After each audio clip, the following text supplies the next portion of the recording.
Let me ask you: was Angus jumping around the stage then on your Like a lunatic, man. the first night you went and saw them? Yeah, I was just actually Mickey, the drummer, said, "Well, what is this guy on?" I said, "Well, I don't know. I don't really know the guy." Yeah.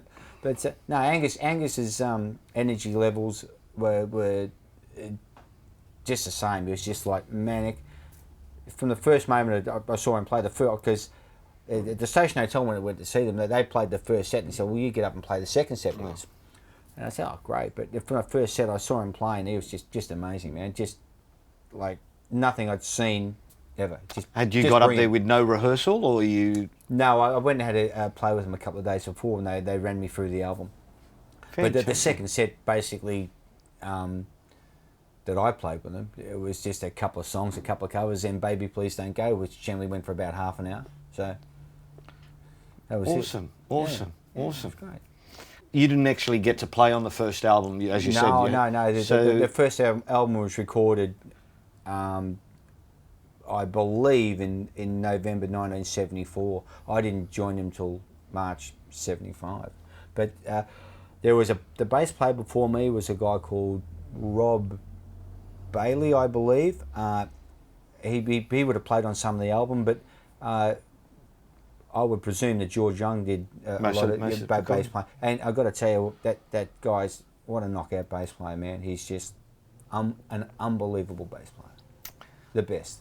Let me ask you this question: was Bon Scott in the band? Yeah, Bon did the first album. Yeah, They got Bon Scott from Adelaide or somewhere. They met Bon in Adelaide. He was working for their agency over there when the band went over there, because they had another singer before Bon, but Bon, don't know his name. Dave Evans. Okay, is his name. Yeah. No relation. I was going to say Mark Evans, your brother. No, I'm not related to Dave. And so Bon was the right guy for the band, you know, because the band had only been going a short time before that. They started, their first gig, I think, was New Year's Eve 1973-74, you know, and so the band had only, before they went in to record their first album, the band had only been together 11 months. Wow. So it went through a number of lineup changes.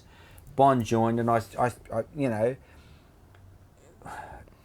my take on it is that, you know, once Bon joined the band, that's when things really sort of started to take off. And then Phil and myself joined fairly soon after that, and that's what people focus on as being the original lineup. But there was a lot of drummers and a lot of bass players through the band prior to, quite a few. Yeah. So people think, oh, that's the original lineup. It's not actually the original, but it was probably the lineup that people come to recognise as the first one. Fantastic, man. Fantastic. Yeah, what a journey, eh? I can't remember most of it. Fair enough. Let's not go there. Let's not go there. That's not true. That's not true. I remember. My memory's very, very good. Well, look. What's your name again? What was during that first stage? I know you've changed instruments over the years. Yeah. Because I've even seen you change instruments here in the shop, and now you're playing acoustic guitar. Yeah. But your first favourite basses, or your first favourite bass that you started playing with AC/DC, what was that bass?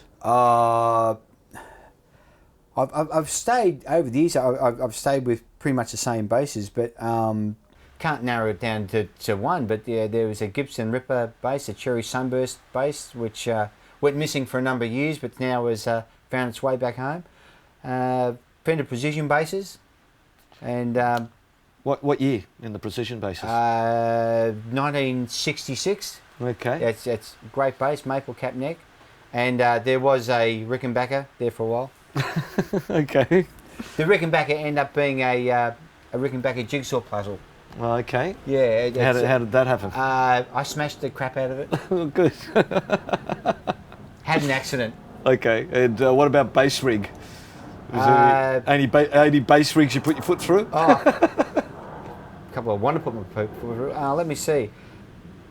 Always valve amps. Always. Okay. I had the Ampeg? A lot of Marshall stuff.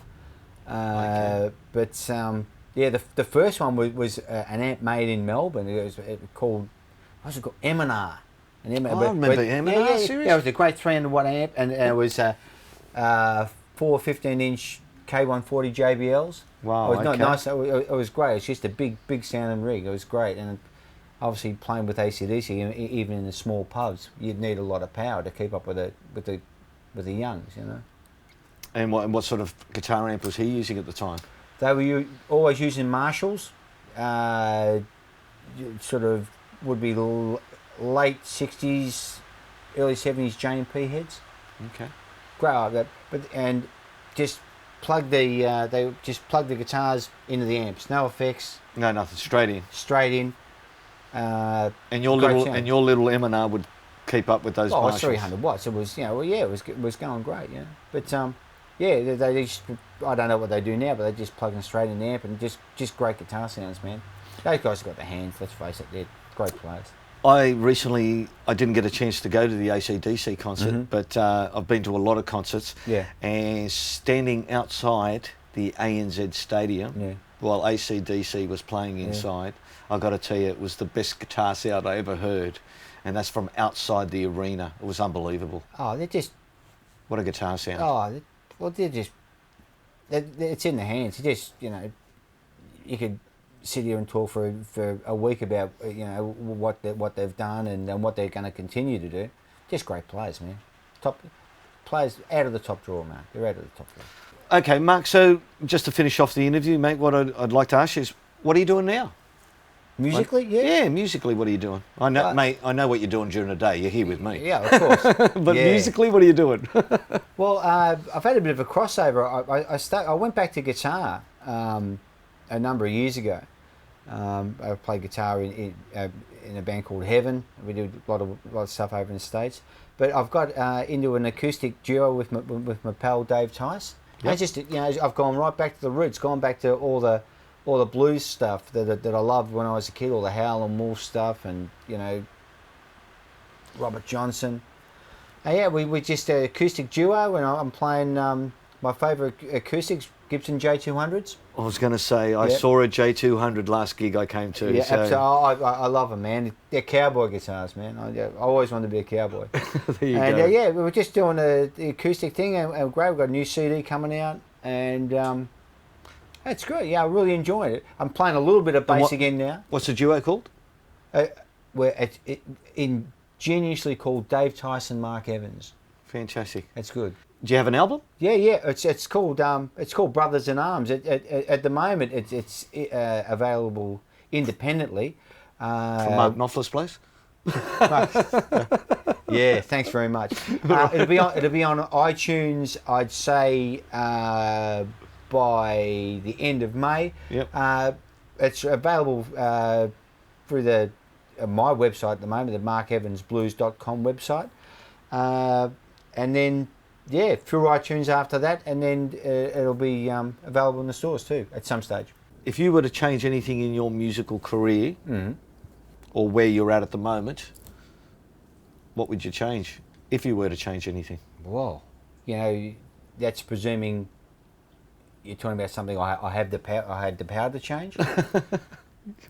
Absolutely nothing, man. Nothing at all. There you go. One thing I do want to say before we wrap up this show is, Mark, I've really enjoyed, mate. If anything, I've got the privilege of working with you. Yeah, you have too.